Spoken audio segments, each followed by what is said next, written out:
ti teraz poradím. Ak vysušíš stonky kvetov na teplej panvici, kytica ti vydrží oveľa dlhšie. Neuveriteľné, Joey, to je úžasný typ.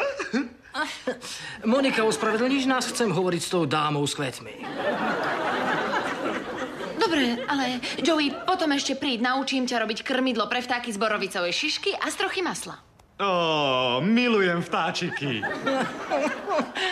Čo sa to s tebou deje? Prečo? Aranžuješ kvety! Máš tu mŕtve kvety! Máš obrázok decka oblečeného ako kvet!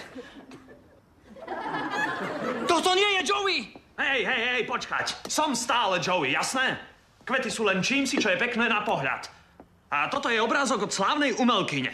Fotka slávneho decka. Ty sa meníš na ženu! Nie, nemením sa.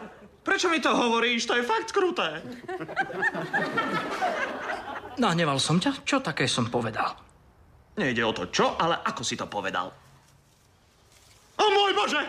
Veď ja som žena! No vidíš!